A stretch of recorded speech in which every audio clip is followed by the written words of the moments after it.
তিনি একজন মসজিদের ইমাম ছিলেন এবং হাফেজ মাওলানা, কথা কি রাইট?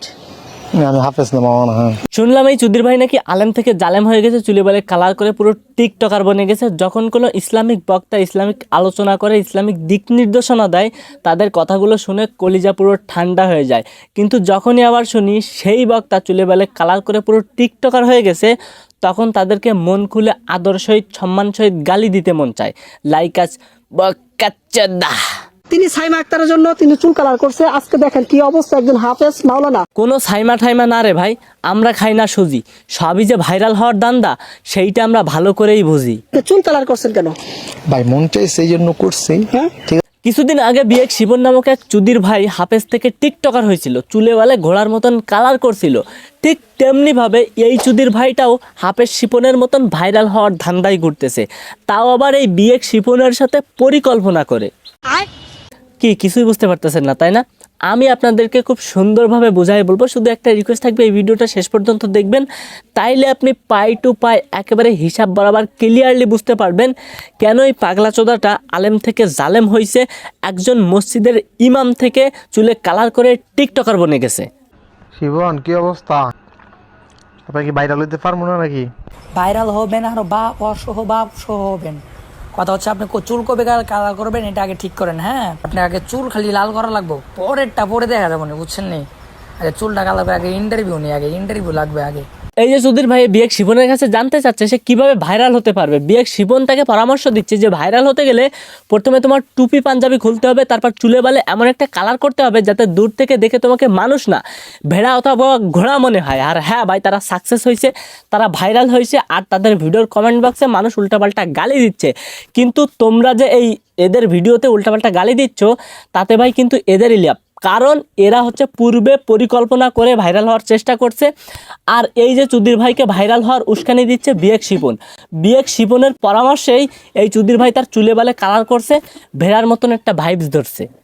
আপনার এই জন্যই সিস্টেমে কাজ করতে হবে। এই জন্য তো আপনাকে বলছি যে সিস্টেমে, যেমন আসাদ নূরকে দোষ দিবেন আপনি, তারপরে হচ্ছে বড় বড় নাস্তিক যারা, তাদেরকে দোষ দিবেন যে তিনাদের সাথে আমি মিশেছিলাম, এই জন্য হচ্ছে আমি এরকম হয়ে গিয়েছি। হ্যাঁ, ওরে শালা, এরে চুলে কালার করার জন্য উস্কানি দিচ্ছে বিয়েক শিপন, আর সেই বিয়েক শিপন এরে আবার শিখাই দিচ্ছে যে চুলে বালে কালার করার পর কিছুদিন ভণ্ডামি করার পর তুমি যখন মোটামুটি একটা ভাইরাল হয়ে যাবে, আলোচনায় সমালোচনায় থাকবা, তখন তুমি আবার এমন একটা ভান ধরবা, এমন একটা বেশ ধরবা, কান্নাকাটি করে এমন একটা ভান করবা যে তুমি নাস্তিকদের প্ররোচনায় পড়ে ইসলাম থেকে ছিটকে গেছিলে, চুলে বালে কালার করছিলে। এখন আল্লাহ তোমাকে হিদায়ত দিছে, এখন সে চুলে বালে আবার সব কিছু ঠিকঠাক করে সে আবার ইসলামের পথে ফিরে আইছে, সে আবার ইসলামিক বক্তা হয়ে গেছে। মানে এরা এদের গায়ে কোনো দোষ নিবে না, পুরো দোষটা নাস্তিকদের উপর, বেধর্মীদের উপর চাপাই দিবে। ওরে সালা, তোরা ভাই কি বুদ্ধি রাখিস রে ভাই মাথায়? আগে জানতাম তোদের মতন ভণ্ডরা, তোদের বুদ্ধি হচ্ছে পুটকিতে থাকে, পটি করার সময় তোদের ওই বুদ্ধিটা ওই পটির সাথে চলে যায়। কিন্তু তোরা তো ভাই মাস্টার প্ল্যান করে ভাইরাল হওয়ার চেষ্টা করিস। ভাই তোদের এই ভাইরাল হওয়ার বুদ্ধিটা একটু অন্যভাবে কিন্তু চেষ্টা করতে পারিস। ইসলামের নামটা এইভাবে ডুবাই না দিয়ে তোরা কিন্তু ভাই তোদের নুনু বাইর করে ওই মাস্টারবেশন করে কিন্তু ভাইরাল হতে পারতিস রাতারাতি, দু একদিনের ভিতরে ভাইরাল হয়ে যাতিস। এইরকম ভাই চুলে বালে কালার করে ইন্টারভিউ দিয়ে এত কষ্ট করা লাগতো না। যখন আপনি ভুল বুঝতে পারবেন তখন হচ্ছে আপনি এটা বলবেন যে আমি বড় ভুল করে ফেলেছি, আপনারা আমাকে ক্ষমার দৃষ্টিতে দেখবেন। আসলে আমি ইহুদি খ্রিস্টানদের চক্করে পড়ে আমি আমার নিজেকে আমি হারিয়ে ফেলেছিলাম। আমি যে আলেম, এটা আমি হারিয়ে ফেলেছিলাম, যে আমি একজন আলেম আমার কীভাবে থাকা দরকার এটা আমি ভুলে গিয়েছিলাম। আপনারা আমাকে ক্ষমার দৃষ্টিতে দেখবেন, আমি তওবা করে ফিরে আসতে চাই। ভাই ভাইরাল হওয়ার ইচ্ছা মানুষকে কতটা নিচে নামায় দিতে পারে সেটাই বিয়েক শিপন আর এই চুদির ভাইকে না দেখলে আমি কখনো বুঝতেই পারতাম না। ভাই তোদের ভাইরাল হওয়ার এতটাই ইচ্ছা ভাই, তোরা তোদের মা বোনকে নিয়ে ভাই ওই পানো ভিডিও বানাতে পারিস না? তাইলেই দেখতিস ভাই দুই এক দিনের ভিতরে তোরা ভাইরাল হয়ে যাতিস। শুধু চুলে কালার করে এতগুলো টাকা খরচ করার কি দরকার? ইন্টারভিউ দিয়ে এত কষ্ট করার কি দরকার? মা বোনদের নিয়ে পানো ভিডিও বানাবি, রাতারাতি ভাইরাল হয়ে যাবি। যখন আপনি ভুল বুঝতে পারবেন তখন হচ্ছে আপনি এটা বলবেন আমি আমার ভুলটা বুঝতে পেরেছি, আমি জাতির কাছে ক্ষমা চাই, আল্লাহ সুবহানাহু ওয়া তাআলার কাছে ক্ষমা চাই। হ্যাঁ ভাই, তোকে মাফ করে দিবে, কিন্তু মাফ করার পূর্বে তোদের গোয়া দিয়ে গরম লোহা ঢুকাই নিবে।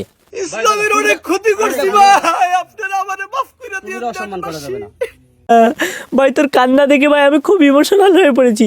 তোর কান্না দেখে আমার ভাই পানি পড়ে যাচ্ছে চোখ দিয়ে না নিজ দিয়ে। বোকাচোদা ভাইরাল হতে এসেছে, এখন ঠিক করে কান্নাটাই পর্যন্ত করতে পারে না, ঠিক করে অভিনয়টা পর্যন্ত করতে পারে না। বোকাচোদা কানবি এইভাবে, চোখ দিয়ে ভাই পুরো ঝর্ণা ঝরে যাবে, এমনভাবে কানবি লোকে দেখে পুরো ইমোশনাল হয়ে যাবে। এমন কান্না কানতেছে, চোখ দিয়ে বাল দিয়ে কোনো বাল দিয়েও পানি পড়তেছে না। বোকাচোদা যত সব। ভাই আপনারা কেউ জানেন না, আপনাকে আচ্ছা এখন এইটা যে করতেছেন এটা কি অভিনয় নাকি? এই যে এই চুদির ভাই এত তাড়াতাড়ি লোক সম্মুখে এসে মাপ চাচ্ছে, ক্ষমা চাচ্ছে, নেকা কান্না করতেছে, এ কিন্তু এত তাড়াতাড়ি এই কাজটা করতো না। এ চাইছিল যে পুরো বাংলাদেশে একটা এদের নিয়ে আলোচনা সমালোচনা হবে, এদেরকে নিয়ে পুরো একটা ভাইবস তৈরি হবে, দেন এরা হচ্ছে নাস্তিকদের উপর দোষ চাপাই দিবে, কান্নাকাটি করে মানুষের ইমোশন নিয়ে তারা আবার যে ইসলামের পথে ফিরে আসে এমন একটা ভান ধরবে। কিন্তু এদের যে পরিকল্পনা, এই পরিকল্পনার চ্যাটিংটা কে জানি দাম করে লিক করে দিছে, আর এদের এই পরিকল্পনা পুরো ফাঁস হয়ে গেছে। এখন এরা ভালোভাবে বুঝতে পারতেছে যে এখন যদি লোক সম্মুখে যায় তাইলে লোকজনের পায়ের জুতা একটাও পায়ে থাকবে না, সব তাদের গায়ের উপর পড়বে। তাই এখন খুবই দ্রুত কুইকলি তারা হচ্ছে লোকের কাছে ক্ষমা চাচ্ছে, কান্নাকাটি করে ইমোশন তৈরি করে, ইমোশনাল ব্ল্যাকমেল করে ক্ষমা চাচ্ছে। কিন্তু লোকজন তো ভাই তোদের মতন বোকাচোদা না যে তোদেরকে এখন কান্না করলি আর অমনি তোদেরকে ক্ষমা করে দিল। আসলে ভাই তোদের মতন ভণ্ডদের হচ্ছে এই ব্রেনটা হচ্ছে পুটকিতে থাকে, ঠিক আছে? নাইলে কখনো তোরা যে সলা পরামর্শ করছিস এইটা কখনো লিক হইতো না, ঠিক আছে?